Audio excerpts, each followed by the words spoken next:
¿Tienen idea en qué año se hizo o se utilizó la primera ambulancia aérea en nuestro país? Anecdótico. Esa opción es falsa. ¿Qué año? ¿Qué año? ¿Cuándo? ¿Quién habló? ¿Vos? ¿Cuándo se utilizó la primera ambulancia aérea? ¿En qué década? ¿Qué año? ¿90? No antes. En 1830 se juró la Constitución. 1920. Ahí fue la primera ambulancia aérea. Fíjense ustedes, más o menos en esa década, en el año 1928, perdón, en el año 1928, ahí lo tienen ahí, ese avioncito que lo ven, es un avión biplano monomotor, transportó 2 pacientes en Australia. Miren dónde los llevaban. Después venimos a hablar de eventos saltados. Lo más importante, lo transportaban en la parte de atrás del fuselaje, en el sector lateral, con buenas medidas de seguridad, ¿no? Buenos cintos de cuero, como si fueran en cucheta. Ya un poco antes de esa fecha, siempre vinculado a conflictos bélicos, transporte de pacientes en eso que se llama CASEVAC, que es evacuaciones casuales. Se levantaba el paciente sin ningún equipo médico y se lo trasladaba a una zona más segura. De la zona de conflicto a la zona más segura. Y esos pacientes fueron atados y trasladados en el fuselaje de ese avión. Que aplicada Natalia, eso es en un avión yendo a Buenos Aires. Natalia siempre muy estudiosa.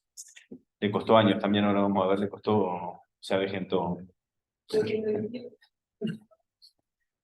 Bueno, los objetivos. Cosa importante que no se lo dije. El traslado aéreo es una parte complementaria del traslado terrestre. Nunca va a sustituir el traslado terrestre. Nosotros tenemos muchas ventajas, si se quiere, tenemos desventajas también, pero tenemos muchas ventajas en cuanto a la accesibilidad y a la geografía de nuestro país. No tenemos zonas que sean montañosas, no tenemos zonas de acceso dificultoso. La mayoría de los departamentos tiene acceso a, ya sea a helipuertos o a pistas, no todas son utilizadas, pero bueno, hay acceso a aeropuertos, aeródromos, y eso no es menor, que ahora lo vamos a ver. Entonces, es un complemento y los objetivos básicamente son esos 3. Uno es agilizar lo que es el traslado de los pacientes graves. Ya vimos que es trasladar a pacientes a centros de mayor complejidad y tengo que asegurarme que ese traslado aéreo sea superior, que me ofrezca una ventaja con respecto al traslado terrestre. Yo tengo un paciente que está quemado, con pérdida de vía aérea, en Florida. No te metas con Rivera. En Florida, obviamente yo no voy a activar un traslado. Ese paciente lo voy a trasladar por tierra. Pacientes que están, como decía Natalia, al norte del Río Negro, esos pacientes sí seguro se van a beneficiar de un traslado a un centro especializado. Menos tiempo. Después vamos a ver cuando veamos un paciente quemado, la escarectomía, que es el raspaje, hablando más de pronto, la escarectomía precoz se asocia a menores complicaciones, a menor infección y a menor disfunción multiorgánica. Entonces, cuando tengo que trasladar a ese paciente, claramente tengo que decir, bueno, este traslado aéreo es beneficioso, por eso hay que ser muy selectivo a la hora de elegir el médico. Nacho, otra cosa que el traslado terrestre y el traslado aéreo incluso están contemplados son eslabones del sistema integrado de emergencia. Bien, eso. Por ejemplo, cuando yo no puedo trasladar por tierra o cuando el traslado por tierra desde un centro poblado es por una ruta mucho más peligrosa e inaccesible. Entonces, bueno, ahí se plantea el traslado aéreo y como siempre, como todo en una balanza, el equilibrio entre el costo y el beneficio, o el riesgo y el beneficio, entonces es mayor con relación al transporte terrestre. Esto es para que ustedes solamente recuerden, no importa las equivalencias. Cuando hablamos de unidades de distancia, hablamos de millas. Cuando hablamos de velocidad, van a ver, hablamos de nudos. Y cuando hablamos de altitud, hablamos de pies. Tanto pies equivalen a tantos metros. Por ejemplo, 1000 pies de altitud son 300 metros. Hay altitudes que son importantes en la medicina aeronáutica y en la medicina y en la aviación comercial. ¿Por qué? ¿Oyeron hablar de la presurización de los aviones? ¿Saben qué es la presurización? ¿Alguien? ¿Qué es la presurización? ¿No? Cuando ustedes vuelan, se van a Europa o a Chile en un avión, ¿por qué no les falta el aire? ¿Por qué no les satura? Eso. Claro. Cuando Lo reniegan, que se imita es la presión atmosférica a nivel del mar. 760 milímetros de mercurio, 29,92 pulgadas de mercurio o en hectopascales, no importa las unidades. Lo que sí nunca va a ser de 760 milímetros de mercurio, pero sí bastante próximo. Cuando la aeronave supera los 10.000 pies de altura o de altitud, entonces ahí empiezan a cobrar importancia los efectos secundarios de la altitud, que son los disbarismos, la hipoxia, que ahora vamos a ir viendo cuáles son, y ahí empiezan a cobrar importancia algunas leyes de los gases. Ustedes se acordarán de fisiología, cuál es una ley que rige y que es muy importante en la fisiología de altura y de la medicina. ¿Cuál? ¿Qué ley? Ley de Ohm. Me mataste ahí. Esa es la de voltaje, la que vos decís. Resistencia, R por I. Pero esa no es la más importante. de los gases, estamos hablando de Gases. Exacto, exacto. La ley de Boyle. la Coca-Cola, La mayor altura los gases se dispersan, entonces tiene un neumotórax, un neumoencéfalo, en la burbuja de aire se va adentro. Exacto, ahora vamos a ver de eso. La FIO2 nuestra acá seguramente sea con la puerta cerrada de 10%, ni de 21, de 10%. Supóngase a nivel del mar, FIO2 0,21, cambio con la altitud, ¿cómo cambia esa FIO2? ¿Empieza a? No. No me hagan caso, empieza a. No cambia la presión. ¿Ah? no cambia. Se mantiene. La Lo presión que cambia es la parcial. presión atmosférica y por lo tanto la presión parcial. ¿Ah? No cambia la FIO2 conceptualmente, y esto sí, grábenselo, te pregunta, ya se lo digo, la fracción inspirada no cambia. ¿Ah? Esto es importante tener en cuenta. Entonces, un poco para que sepan y estén familiarizados con las unidades de medida, no importa cuánto equivale. La cabina está presurizada a 600, 620. Es imposible que llegue a 760 por el consumo que requiere combustible. ¿Ah? Porque como presuriza la cabina, la aeronave saca aire y lo transforma, que eso solo lo transforma en oxígeno. ¿Ah? Ustedes saben que todos los aviones tienen una autonomía estimada y tienen que tener previsto una autonomía de por lo menos 2 a 3 horas, ¿ah? Por si tienen un imprevisto, a la llegada o durante el vuelo. ¿Se acuerdan de ese? Entonces, es lo que les dice Natalia.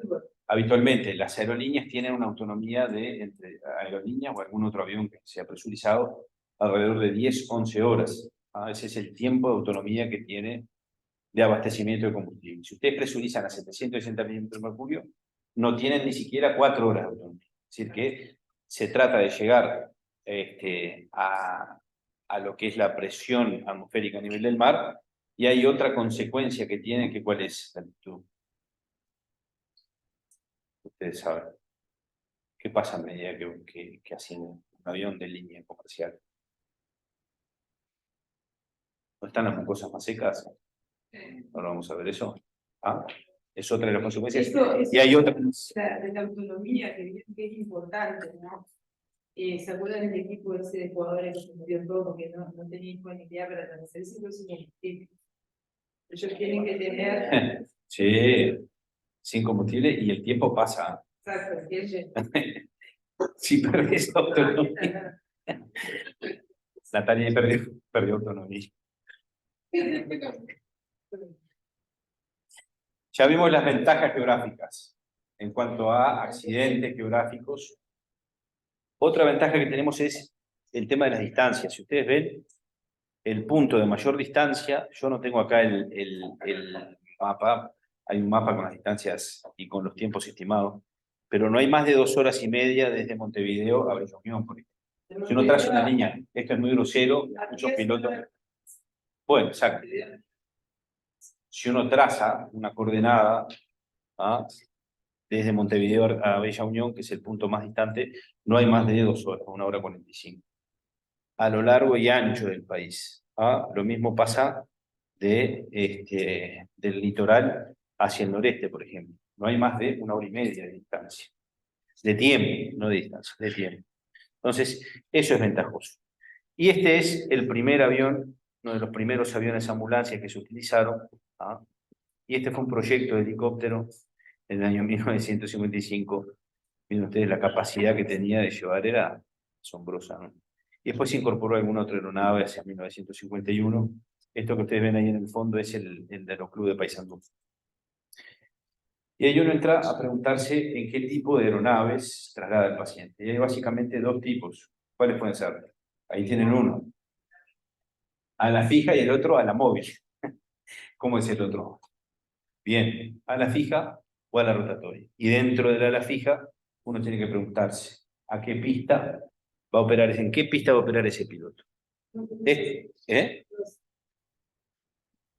No.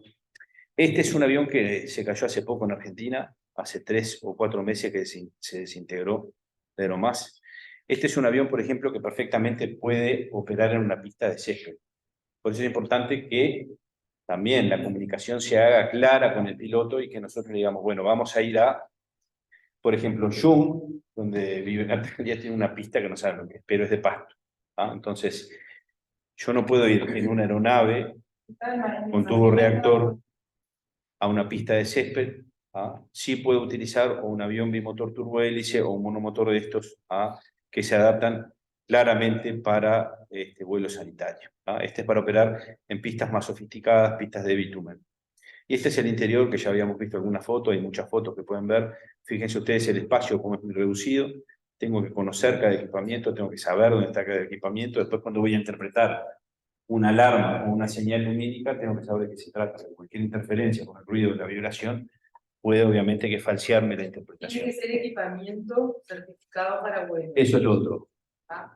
Las aeronaves tienen que tener desfibriladores, ventiladores que sean certificados. Acá el que certifica es el LATU, ese es el certificador, digamos, no puede ser cualquier aparato que se utiliza. ¿Ah? Lo mismo los balones de oxígeno. Ustedes saben que hay distintos tanques o balones de oxígeno, tienen lo que se llama la presión se mide en PSI, y cada balón tiene sus características. Algunos usan la técnica de los colores, hay un balón amarillo, otro rojo. Bueno, sepan que tampoco es menor que, al igual que pasa con el combustible, el piloto se va a fijar en el combustible, nosotros tenemos que prever la autonomía del balón. No es lo mismo que yo vaya a hacer un traslado a Rivera, que vaya a hacer un traslado a Buenos Aires, a Brasil, o un traslado intercontinental, por decirles algo, ¿no? Entonces, tengo que conocer la autonomía de oxígeno, tengo que saber a qué altitud voy a volar. Hay tablas donde se justamente tabula, valga la redundancia, lo que es la fracción inspirada que yo necesito para esa altitud. ¿Ah? Y más si es un paciente respiratorio, si es un paciente que yo lo llevo ventilado. Tengo que conocer eso. Aeronaves de ala fija, y después la que bien dijeron ustedes, aeronaves de ala rotatoria. Estas tienen algunas particularidades. Esta es una de los helicópteros que se utiliza para el traslado. Es un helicóptero Delfín. Estos tienen posibilidad de un menor radio de acción, pero a su vez los helicópteros, y variando el tipo de helicópteros, puede haber más ruido, más vibraciones o más turbulencia. Cuanto más viejo el helicóptero, y si es de palas sin esto acá, que es una turbina, este es un biturbina, entonces este tiene más palas y tiene un biturbina. El efecto de la vibración y de los ruidos va a ser mucho menor que un helicóptero. No sé si ven esos helicópteros que son, hay acá, son esos que usaron en la guerra de Vietnam, los verdes esos. El impacto en eso va a ser mucho mayor en nosotros que en estos acá. ¿Ah? Bueno. Cuanto más palas tienes arriba, menos vibra el avión. Hay de 2 palas. Exacto. El 412 en 4 palas vibra menos. Menos vibraciones. Esos viejos que ven ustedes, que son los verdes, tienen 2 palas. Esos, si un día tienen la posibilidad, chequen, van a ver cómo tienen una vibración impresionante. ¿Ah? Y bueno, esto es lo que decíamos, no es lo más frecuente de ver en nuestro medio en cuanto al traslado primario y el uso del sistema de transportado, pero sí se ha utilizado y no se descarta que se utilice, no, eso es en Pocitos.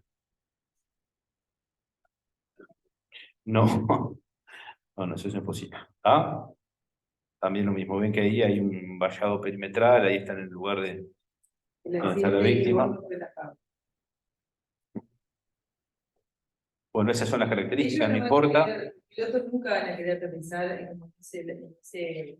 Eso. Nunca van a querer aterrizar. Para un poquito. ¿Qué les parece a ustedes? ¿Conocen el helipuerto que hay acá en Montevideo? Sí. ¿Dónde conocen? ¿Dónde hay?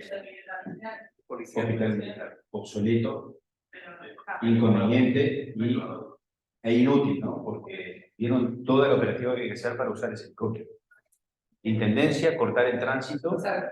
Por ahí hay que cuidar que no pase gente. Bien saben que el efecto de las aspas genera movimiento de piedra, de palo, lo que sea, vidrios, rotura de vidrios de las casas de frente, de los edificios, y efectos proyectiles cuando agarra una piedra o lo que sea. Entonces, no es el mejor helipuerto para operar. Hay uno que sí se utiliza muy frecuentemente, que es especial, que ese sí está apto y está habilitado, está balizado, y ese se utiliza y en ese se opera ahí para el transporte de pacientes. Pero claro, tenemos muchos inconvenientes a diferencia de países vecinos. Buenos Aires tiene muchos hospitales con puertos en la azotea. Entonces, eso facilita muchísimo el traslado de pacientes. Y lo que decía Natalia, es muy poco común ver en el medio de la calle un despliegue con helicópteros, justamente por todo esto que te decía. Por la seguridad de la pena, ahí no es. Ahí va Carlitos. Ese es el UH, ¿vieron? Tiene 2 palas. ¿Qué les parece? ¿Por dónde entrarían ustedes al helicóptero? ¿Por adelante o por atrás? Por adelante no. En curvo, ¿cómo hace la curva? En ángulo recto. Atrás, o sea, no sé cómo explicarlo. ¿Esto qué es? Esto acá, que ustedes ven. Que no todos los helicópteros tienen esa disposición, pero muchos la tienen. Este es el rotor de cola. Si ustedes acceden al helicóptero por atrás, suerte, ¿eh? El riesgo de lesiones es altísimo. Por eso el ingreso es agachado y por el costado. Eso ya lo vimos. Y acá empezamos un poquito con el tema de los cambios fisiológicos. ¿Dudas? ¿Preguntas? ¿Dudas? ¿Preguntas? ¿Dudas? ¿Seguimos? ¿Qué cambios induce el ascenso en el mar? ¿Qué les parece?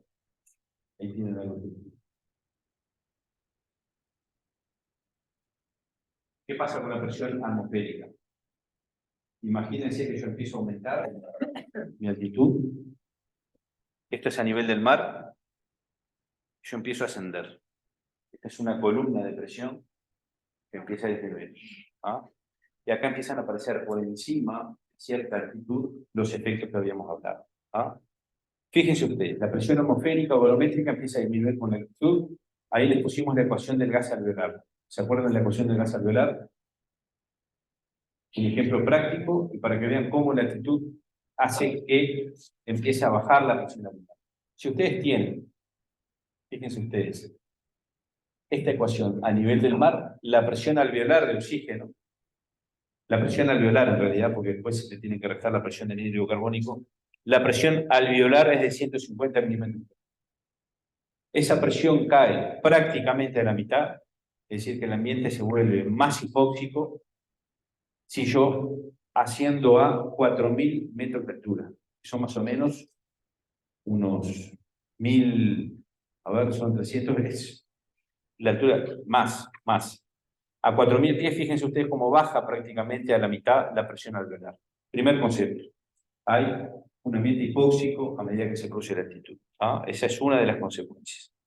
¿Qué otra consecuencia tiene la altitud? A medida que se asciende, el ambiente se vuelve más frío. por encima de cierta altitud la temperatura empieza a bajar. Hay una relación inversa entre lo que es la altura y los cambios de la temperatura.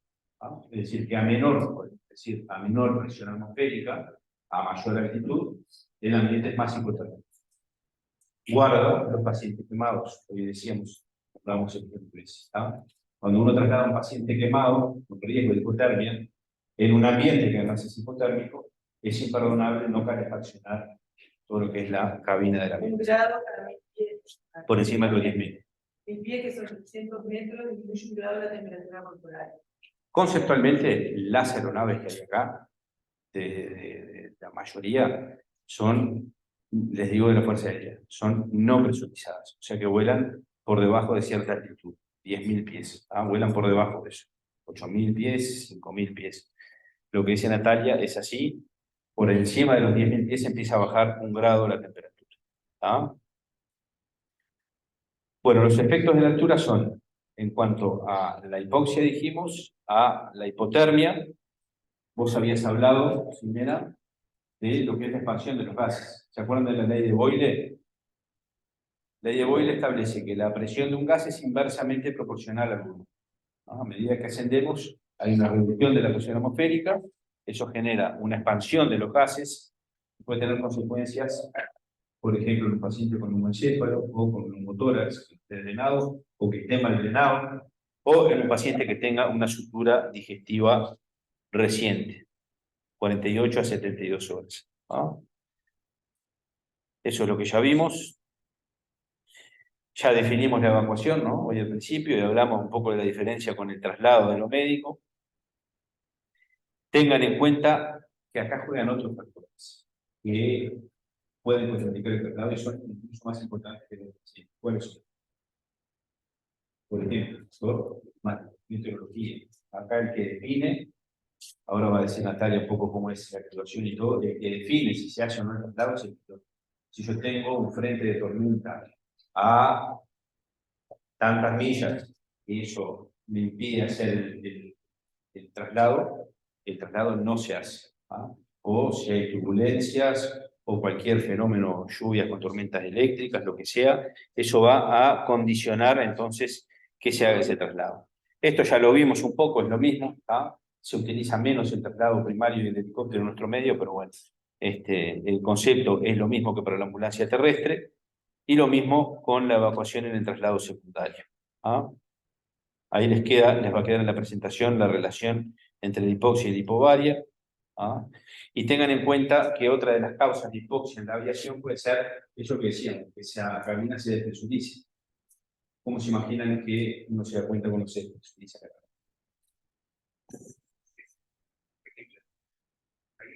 Vas a escuchar una estampida, te va a dejar sordo, eso es una de las manifestaciones.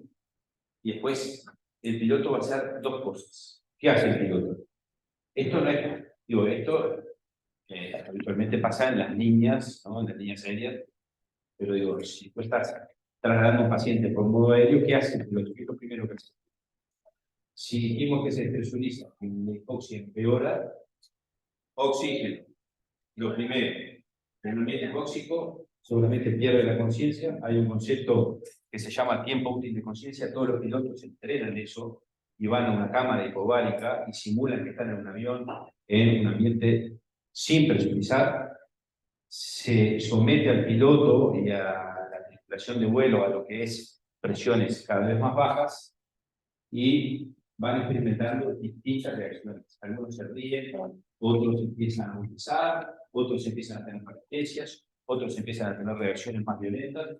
Cada uno reconoce sus síntomas ante la hipoxia de altura.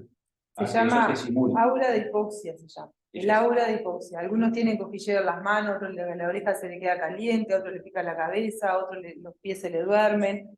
Todos distintos. Otros hablan por el micrófono y no se les escucha. Bueno, esas son todas las manifestaciones de hipoxia. Acércate al micrófono. Entonces, que el piloto reconozca eso, obviamente que va a salvar su vida y la de todos, ¿no? Y eso va de la mano de lo que decíamos del tiempo. Y si van en una conciencia. aeronave comercial y se presuriza la cabina y le tiran el oxígeno, van con el infantil y le ponen el oxígeno.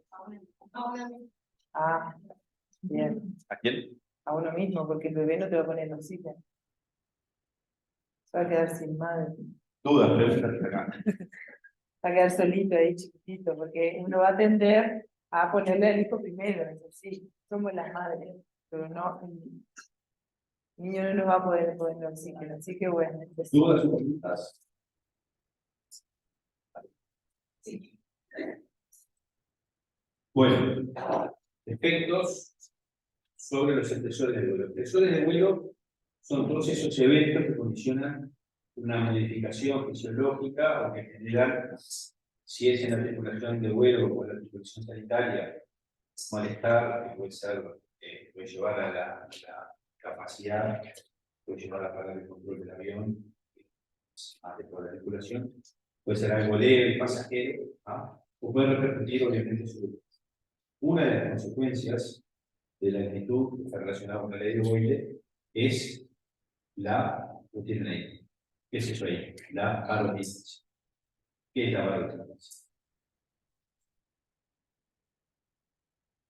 La expansión en una cavidad óptica inflamada, la expansión de un gas, que eso genera un dolor exquisito, puede generar un síndrome vestibular, pero que si está rotura del tímpano, pero si una sordera permanente. Es lo que dijo Nacho hoy, ¿no? El gas en las cavidades está atrapado, como dijeron hoy, con la ley de Boyle, ¿no? Se expande, ocupa más espacio, imagínense lo que duele, ¿no? Y si uno tiene alguna disfunción tubaria, uno sube resfriado, con dolor de garganta, hay edema, y no podemos hacer maniobras de valsalva o evitar que esto suceda, les va a pasar. Pregunta. Birbarismo, que es eso que estamos viendo, se explica por esta ley. La ley de Boyle. ¿Qué decía la ley de Boyle?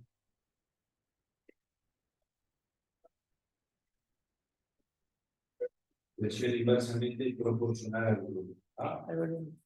A una temperatura constante. Lo mismo a nivel digestivo, el ascenso, produce infección abdominal, produce una molestia pasajera leve, o produce vómitos, puede producir dolor cólico, diarrea, así que atentos a esta parte. Y las consideraciones que dimos en los pacientes de la actitud. Si es un paciente que es operado tiene una estructura digestiva reciente, en 48 a 72 horas, obviamente no lo vamos a subir a una aeronave. Entonces, también bien importante. Por lo menos 2 semanas sin complicaciones y de preferencia con alguna imagen abdominal. ¿No? Eso ya vimos. ¿En qué aplica en el instrumental la ley de Boyle? En el magistro de los voy a hablar, ¿se acuerdan? Dijimos que el uso de los test es bien importante. Antes, el magistro de los razonamientos se implicaba con algo. Eso se asoció a peores resultados, a insuficiencia respiratoria cuando se rompe el poquito, pasa el agua hacia la minería inferior, y lo que se hace es insuflar una presión mínima, que es de 20 centímetros de agua, por decir, la presión de insuflación es de 20 centímetros de agua, y lo que se hace es controlar permanentemente cuando están por el entonces. A veces puede requerir que ustedes lo vayan desinsuflando y obviamente cuando están en tierra vuelta lo vuelven a controlar y lo insuflan de nuevo. Eso que van a ver que antes se hacía de insuflar con suero o con líquido no se hace más. A eso ya se vio que se aumentó a complicaciones, como decía Nacho recién. Después, otra de las leyes, no importa, es la ley que habla de la difusión de gases. Tengan en cuenta que estos pacientes son el poco, son pacientes que pueden llegar a requerir intubación. Si ustedes tienen duda de que ese paciente puede modificarse el control respiratorio, tienen que protestar la calidad de salud y asegurar una adecuada salud. Y después, relacionado con la ley de Charles, lo que ahora también es parecido a la ley de Boyle, pero no se Eduardo, que falta alimentar ese estado que tiene, pasar a la gestión. Yo también lo que sé. Sí, me imagino. Barotitis que pasa rápido, sí. No, la media es lo que ya habíamos hablado. Eso básicamente en la balonitis los efectos son peores cuando. ¿En el ascenso o en el descenso? ¿En el ascenso o en el descenso? ¿Qué les parece? ¿Ascenso? ¿Por qué? Por la expansión del gas al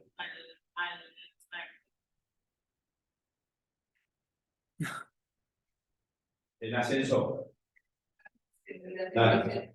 Perfecto. Pasar a la siguiente. Pará, lo que hablábamos hoy, re importante para volar, no vuelen por la trompa de Eustaquio disfuncionante, o sea, resfriados, no vuelen, porque es horrible el dolor de la bronquitis. ¿Ah? Odontalgia. Procedimientos necesarios recientes, extracciones, tratamiento de conducto. Sinusitis. Ni me digas. Se les digo por referencia. Para sinusitis. Tampoco contraindicado. ¿Ah? La cinetosis.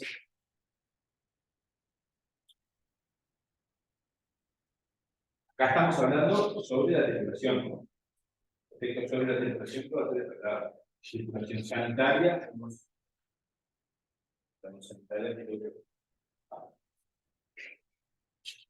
Bueno, ya hablamos un poco de la Dale. Ya tengo Otra miedo. cosa importante. Tengo miedo de pasar. De pasar la imagen. Cosa importante. Sí, no sé qué. No, tengan cuidado. Porque capaz les dicen que tiene que ir a Paysandú a ser hospitalizado en un avión que no tiene las mínimas condiciones de nada. Empezando por las condiciones técnicas de vuelo. El avión tiene que tener, entre otras muchísimas cosas, una cosa que se llama peso y balance. Esto está. Mal llamado sobrepeso. La ocasión es el sobrepeso. Está tabulado y está determinado dónde tiene que ir el mayor peso, dónde se distribuye el peso restante y dónde va el combustible. Parece una pavada, pero no es. Hay mucha gente que tuvo un avión a ser tratado y puede salir. Apretar, ahí, apretar bien. Pero está en la área. Apretar, clic.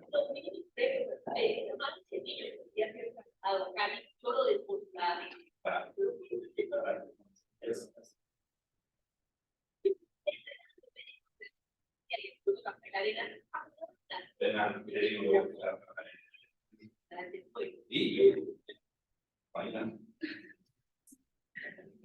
Ahí apreté pausa. Déjalo pasar. Ah. Para un poquito.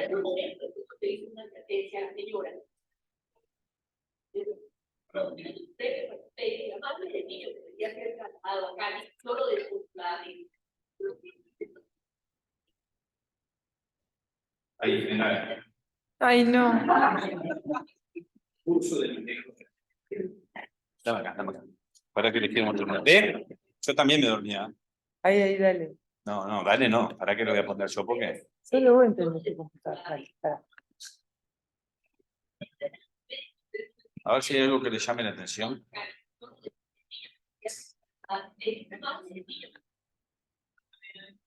Bueno, ahí te llamó la atención algo. Bueno, ahora tú vas a ver lo que estamos mirando, pero quiero hacerte una composición de la imagen del lugar para después ver. Ah, no te puedo creer.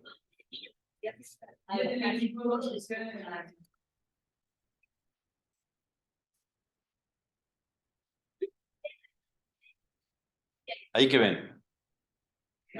Bien. Ahí que ven. Irina. ¿No ven el baloncito de oxígeno que llevan? Acá hay un balón. Con una cosa. Atravesado en el avión. Miren que pasa y pasa acá. Han tenido suerte.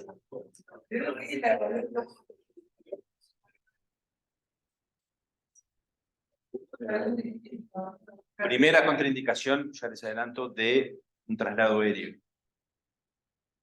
Paciente o acompañante que tenga cualquier alteración o tenga excitación psicomotriz o tenga agitación o pueda tener un estado, ¿no?, de agitación peligrosa. ¿Ven el monitor ahí? ¿Ven? ¿Ven el monitor? ¿Lo ven? ¿Cómo está poniendo el monitor? Como si fuera una caja de zapatos. Acá está el monitor. Él llega y pone el monitor. No está mirado de nada. Ahí, mira, ahí se lo pasa y ahí lo pone al costadito. Ahí, ponelo al costadito, no pasa nada. Bueno. Tienen dos opciones. Uno, el piloto no se anima a despegar. O la segunda opción, el piloto intenta despegar, pero al final no despega. Les dije prácticamente lo mismo. La otra opción es ninguna es correcta. Miren acá. Fíjense ahí.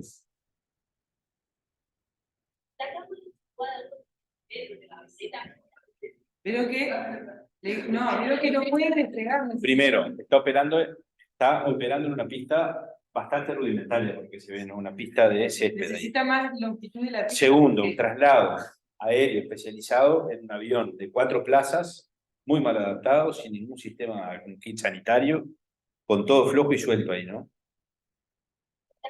Peso y balance omisos.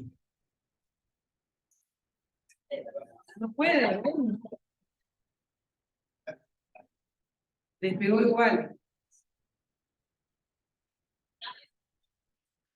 ¿Vieron cómo pasan los accidentes, no? ¿Cuál fue la principal falla acá? ¿La técnica? Sí, claro. Un desastre desde el piloto Ahí, hasta todo el equipo sanitario. claro, pero el principal responsable ahí es el piloto, ¿verdad? Porque el Miren piloto, que uno lo ve así, pero créanme esto es real. que hay gente que trabaja así en estas condiciones.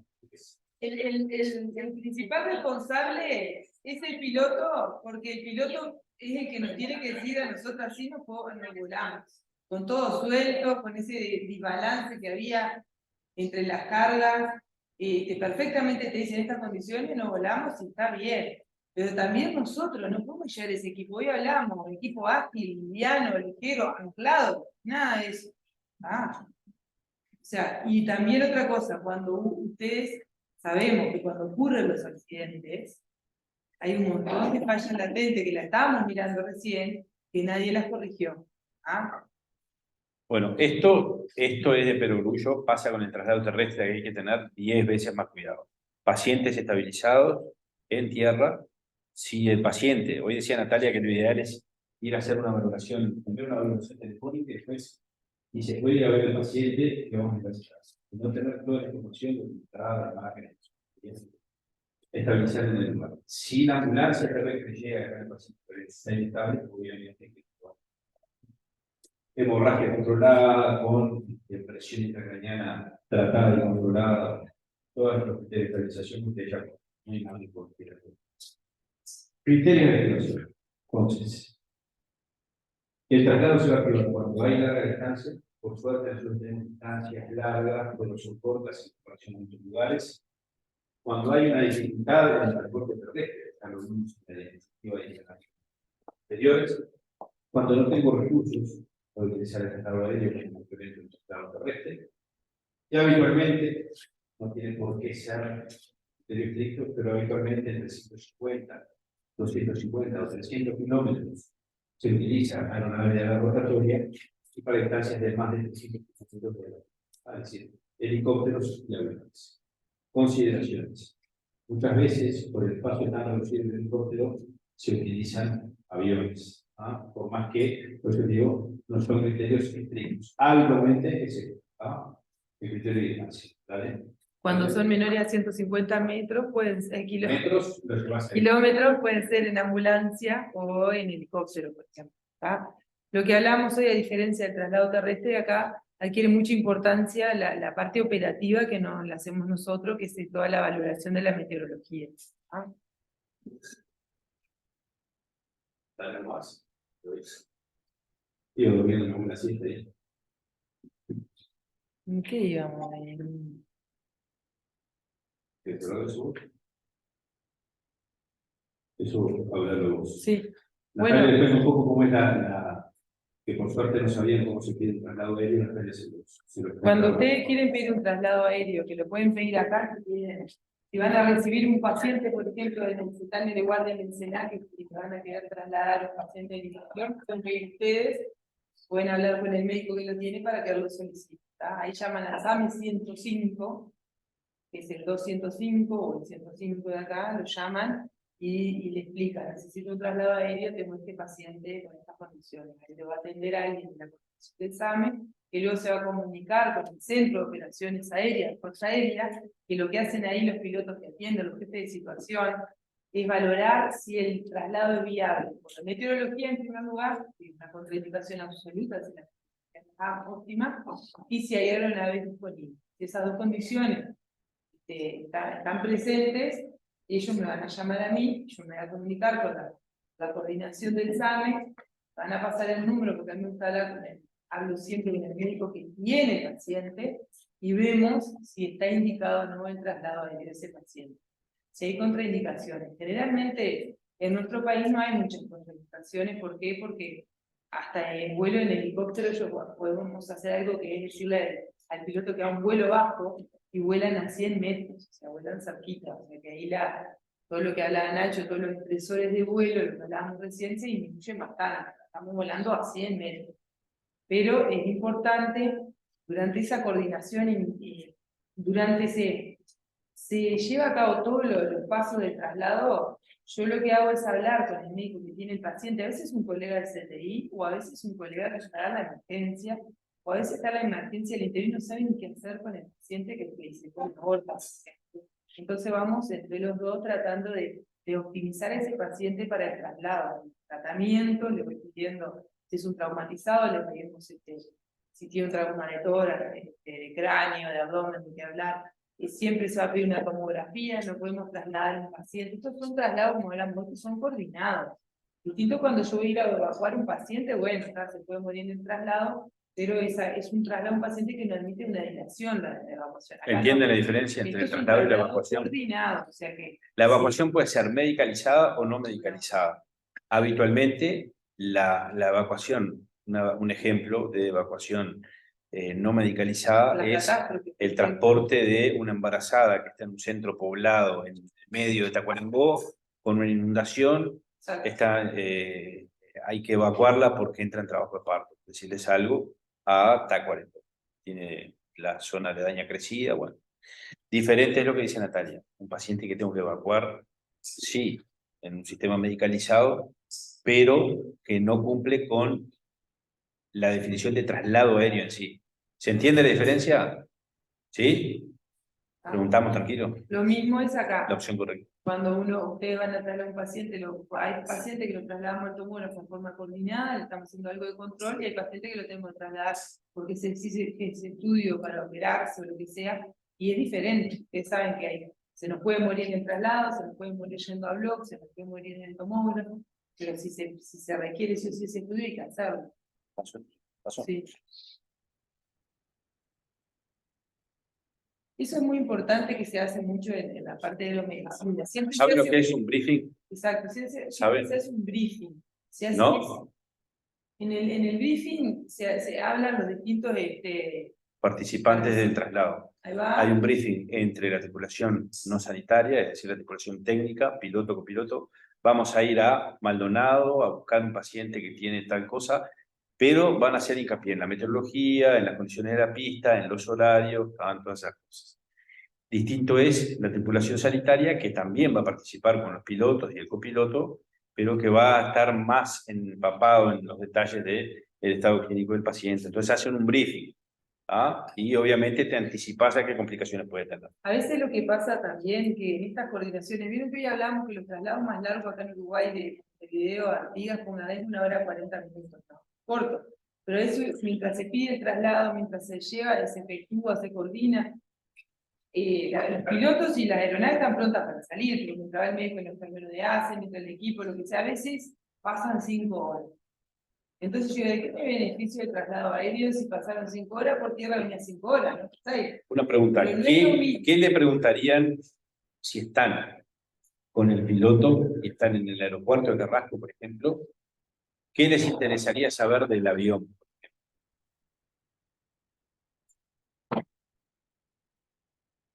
¿Qué les interesaría saber? ¿Cuántos motores? ¿Cuántas ruedas? ¿Qué les interesa saber? ¿Qué tienen que ir a mirar ustedes? Hoy hablamos que es imperdonable no conocer la autonomía de un aparato, es imperdonable no conocer el toma corriente que tiene el avión, no conocer si tiene o no un sistema de aspiración, no conocer si tiene o no posibilidad de oxígeno centralizado. Capaz es una aeronave totalmente una aeronave totalmente configurada para un vuelo sanitario de última generación y tiene todo, capaz no. Entonces, llevo el enchufe y, mira, justamente no tengo el puerto USB. Eso es imperdonable. Entonces, eso es parte de la interacción y del briefing que hay que tener. Si mañana les toca hacer un traslado sanitario aéreo. Las aeronaves que hay por ser en la biopráctica ha tomado 20, el helicóptero 28,5 volt, pero tiene un transformador a 220. ¿Qué otra cosa tiene que haber en la interacción entre el piloto y el personal sanitario? ¿Qué le parece? ¿Al piloto le tiene que importar qué tiene el paciente? Claramente, ¿no? Que sí. ¿Por qué, por ejemplo? ¿Qué intervención harías tú que tengas que avisarle al piloto en vuelo? Ahí ya no somos los líderes ni los jefes del equipo, somos parte más y hay una parte más arriba en el eslabón, que es el piloto. Yo le tengo que avisar al piloto, tengo que cardiofibrilar a este paciente, te aviso cuando tú me dices lo que hay. Nosotros vamos a ir con audífono, ellos nos van a escuchar, nosotros no los vamos a escuchar, pero le avisamos, tenemos que desfibrilar. Bien, pueden desfibrilar. Hasta que él no dé la orden, no se desfibrila. Esa es una diferencia. Desfibrilar el vuelo y con un colchón de vacío. También.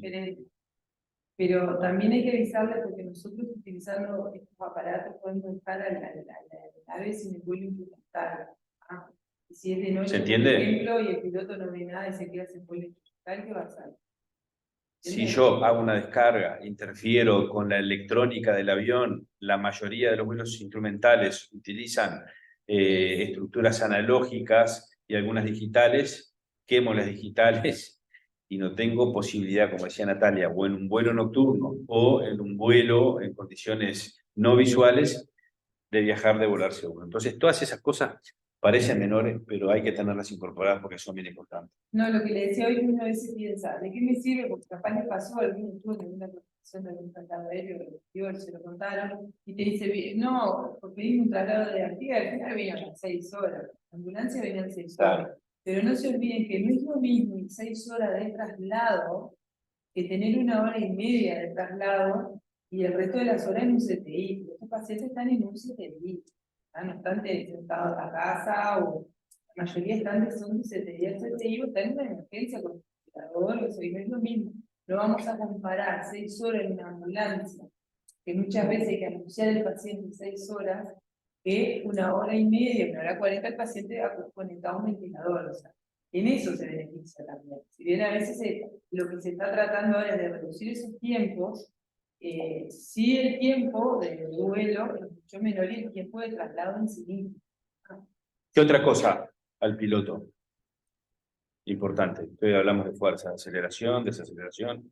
La carrera de despegue no es lo mismo que yo utilice, que el piloto utilice una pista corta y tenga una carrera de despegue mucho más corta, que el piloto tenga la posibilidad de hacer una carrera de despegue mucho más suave y un ascenso no tan agresivo. No es lo mismo en un paciente en un traumatizado de cráneo, por ejemplo, o en un paciente con una disección de aorta, donde ustedes saben bien, las fuerzas de hallamiento aumentan, las vibraciones aumentan, y una carrera de despegue vertical también puede hacer que se rompa la aorta. Si es un paciente cardiológico, te le dice, yo siento que huele lo más bajo posible. Eso. Entonces nosotros somos los que le tenemos que decir qué patología tiene para que ellos actúen acorde a eso. Bueno, un poco lo mismo, posvuelo y después en general la revisación para empezar el nuevo traslado. Acuérdense, es muy complejo, muy complicado hacer una monitorización clínica y también instrumental en el vuelo. Hay ruido, tenemos auriculares, las alarmas lumínicas, visuales, muchas veces son por interferencia, así que hay que estar atentos a todas esas cosas. permeabilidad de los accesos capilares, el buen funcionamiento de las bombas. No puede haber ni una burbujita, porque esa burbujita puede transformarse. Se usa la bomba de mucho más jeringa. grande. Se utilizan las bombas de 50 mililitros de jeringa y eso facilita el goteo de las infusiones. Porque las otras se puede disparar el goteo. Exacto, De la con altura, la altitud. Exacto. ¿Ah? Y bueno, lo que ya vimos, cuando vamos a desfibrilar, avisamos al piloto. ¿Ah?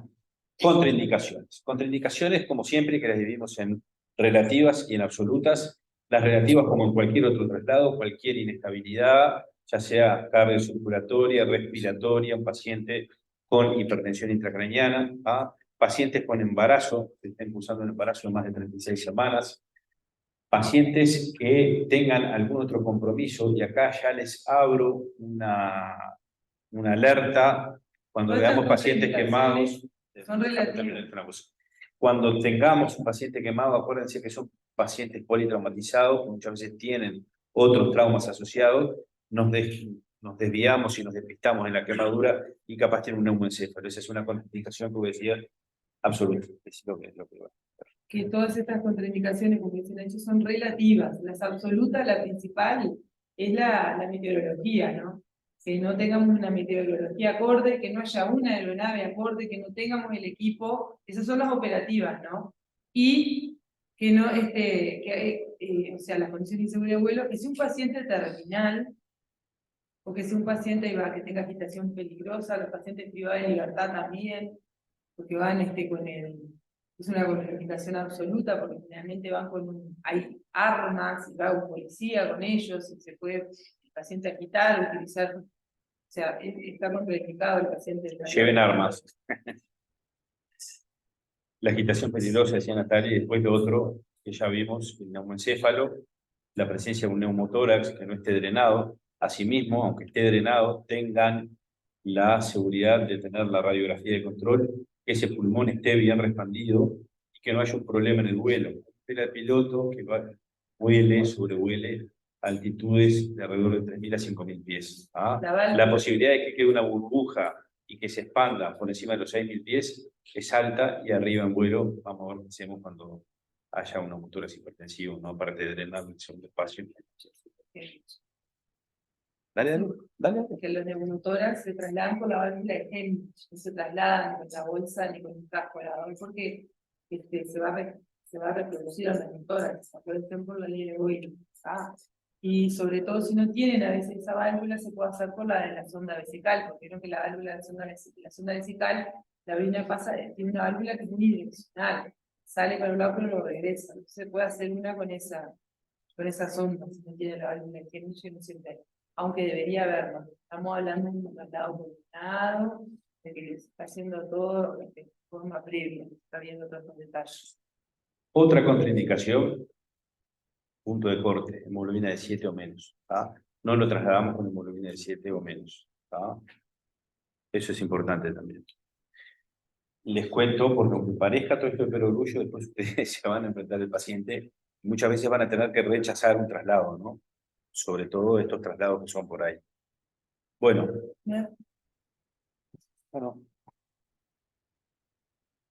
Y bueno, queríamos comentarles. No, son 3 años. Bueno, cuando les íbamos a contar una novedad, se nos apaga la tele, así que bueno. A ver. Se recalentó el motor. Ahí. ¿No se aburrieron mucho? Es largo.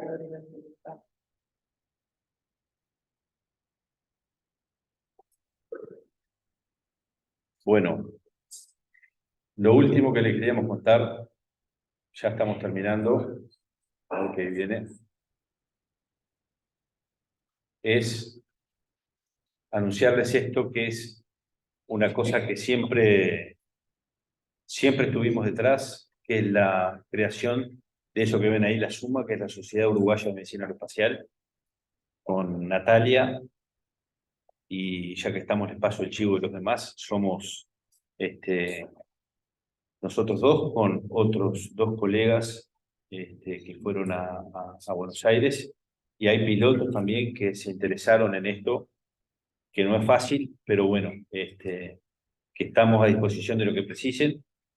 Sepan que existe y que va a existir una regulación en todo lo que es el traslado aéreo, y que bueno, vamos a hacer una sociedad científica para difundir y estar a las órdenes de lo que precisen. ¿Ah? Así que bueno, eso, y acuérdense que siempre trabajamos en equipo, ¿no? Que a veces eso se deja de lado.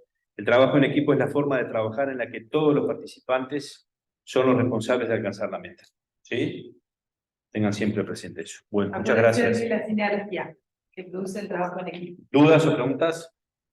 ¿No? Gracias. Vamos arriba. Acá toda esa foto antes de mandar esa presentación. No, pará, porque ahora tengo que hacer un millón de cosas. Va a mandar esa presentación con esas fotos mías. Se me deja el rollo. No hay problema. Gracias. ¿Qué siesta? Yo soy una mierda. Todo grabado.